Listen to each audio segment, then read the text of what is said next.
Hello दोस्तों, क्या आपका सपना है सेना की वर्दी पहनना?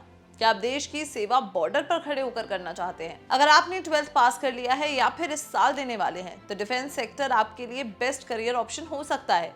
इंडियन आर्मी, नेवी या एयरफोर्स, इन सब में ऑफिसर बनने का मौका 12th के बाद ही शुरू हो जाता है। आज के इस वीडियो में हम बात करेंगे उन टॉप 6 एंट्रेंस एग्जाम्स की जिन्हें क्रैक करके आप इंडियन आर्म्ड फोर्सेस का हिस्सा बन सकते हैं। चलिए डिटेल समझते हैं। सबसे पहला और सबसे बड़ा नाम है एनडीए यानी कि नेशनल डिफेंस एकेडमी। इसे यूपीएससी साल में 2 बार कंडक्ट करता है, अप्रैल और सितंबर में। किसके लिए? अगर आप इंडियन आर्मी, एयरफोर्स या नेवी में ऑफिसर बनना चाहते हैं। एलिजिबिलिटी 12th अपीयरिंग या पास आउट स्टूडेंट्स। फिजिक्स और मैथ्स नेवी और एयरफोर्स के लिए मैंडेटरी है और एनडीए क्लियर करने के बाद आपको पुणे में वर्ल्ड क्लास ट्रेनिंग मिलती है, जिसके बाद आप कमीशन्ड ऑफिसर बनते हैं। दूसरा ऑप्शन है एफसैट यानी कि air force common admission test.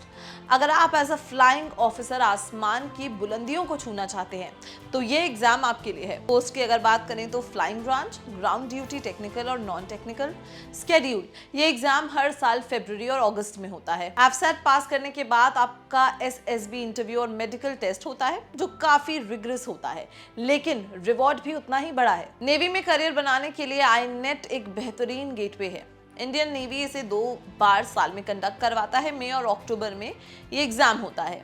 काम की अगर बात करें तो इसके जरिए आप नेवी के अलग अलग डिपार्टमेंट्स में ऑफिसर काडर में एंट्री पा सकते हैं। फिर इसके बाद इसका ऑफिशियल नोटिफिकेशन नेवी की वेबसाइट पर ही आता है, तो इस पर हमेशा नजर रखें अगर आपको ये ऑप्शन चूज करना है तो। अब बात करते हैं उन स्टूडेंट्स की जो इंजीनियरिंग में इंटरेस्ट रखते हैं। Indian army technical entry scheme यानी कि टीईएस डायरेक्ट एंट्री, इसमें कोई रिटन एग्जाम नहीं होता बल्कि आपके जेई मेंस की रैंकिंग के आधार पर डायरेक्ट शॉर्टलिस्ट किया जाता है। अगर एलिजिबिलिटी की बात करें तो 12th में पीसीएम यानी कि फिजिक्स, केमिस्ट्री और मैथ्स ग्रुप होना चाहिए। साल में 2 बार इसकी भर्ती आती है और लगभग 180 सीट्स भरी जाती हैं। ये उनके लिए है जो आर्मी में टेक्नोक्रेट बनना चाहते हैं। बेशक सीडीएस यानी कि कंबाइंड डिफेंस सर्विसेज ग्रेजुएशन के बाद होता है, लेकिन इसकी तैयारी 12th के बाद ही शुरू हो जाती है। सबसे पहले अगर ट्रेनिंग की बात करें तो ट्रेनिंग अकेडमी, जिससे आप आईएमए देहरादून, आईएनए और एयरफोर्स अकेडमी ज्वाइन कर सकते हैं। यूपीएससी इसे साल में 2 बार कंडक्ट कराता है। अगर आप एनडीए मिस कर गए हैं तो सीडीएस आपके लिए ऑफिसर बनने का एक सेकंड चांस है। लास्टली, अगर आप बीएसएफ, सीआरपीएफ, आईटीबीपी या सीआईएसएफ जैसे फोर्सेस में असिस्टेंट कमांडेंट बनना चाहते हैं तो आपको सीएपीएफ एग्जाम देना होगा। डिटेल्स की बात करें तो इसे भी यूपीएससी कंडक्ट कराता है और इसका एग्जाम अगस्त में होता है यूजुअली।